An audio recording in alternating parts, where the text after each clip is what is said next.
I'm Tayla, I'm 18 from Cornwall, and I've been a fursuit maker for about 3 years now, and I make costumes, as you can see around me, like these ones, and I make and sell them and stuff. A fursuit is a physical representation of someone's personality or a character they've created by themselves, which could be any species they like, any colour, physical traits they have, anything, and they are usually made out of foam, which is on the inside, and fur, which is usually hand sewn or machine sewn.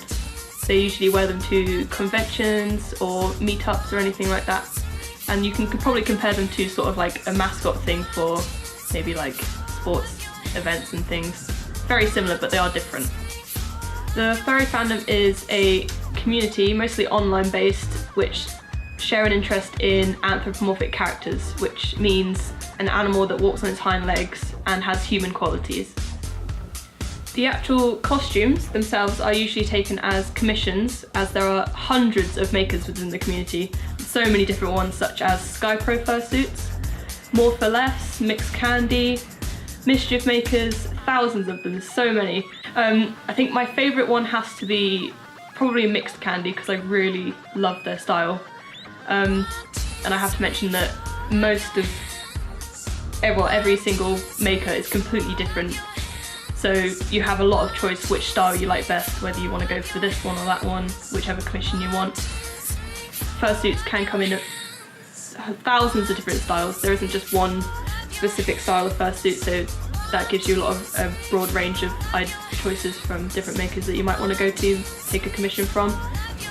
There is a difference between a lot of them in the styles, so you can get different ones with like different legs. So digigrade is the ones with the legs that have the padding in to make it look like an actual hind leg of an animal. Or you can have the standard plantigrade, which is just a straight down leg, which makes it a lot more toony and not a bit more unrealistic if you want that sort of style. The heads can come in different styles as well, so like more realistic ones or toony ones. This one is a more toony version because it has the really big character's eyes and everything. It doesn't look realistic at all. I don't have any realistic ones here. This one's the most realistic that I own, but lots of different makers do loads of different styles, so you have a lot to choose from there. The suits are very expensive.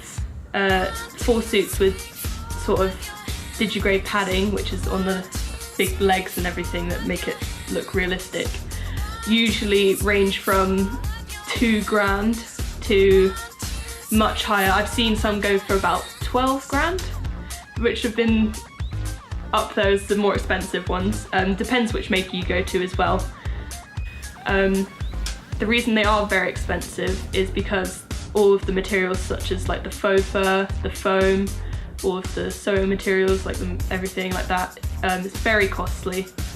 And it also takes a very long time to make, obviously, because they're handmade, so it takes up to from about 5 weeks to about 6 months, can range from maker to maker.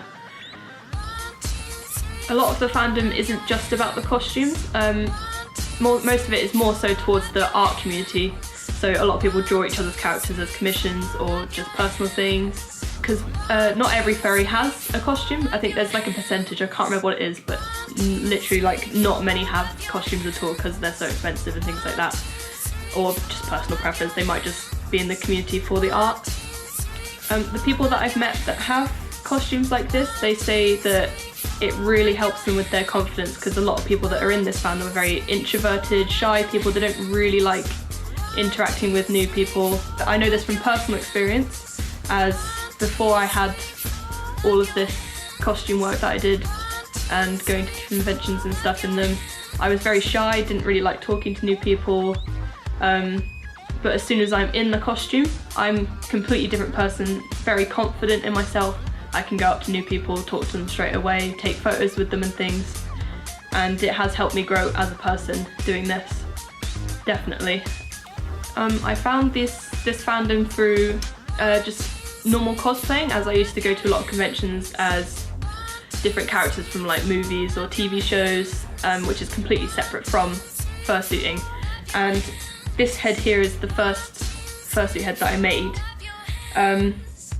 this one is the one that got me into fursuiting because I was looking on YouTube on how to make this cosplay that I was trying to make, which is this one, and I stumbled across some videos on how to make fursuits and stuff like that, and I started to look into it more and I found out about the fandom and I just really grew to love it, and it was perfect for what I wanted to do.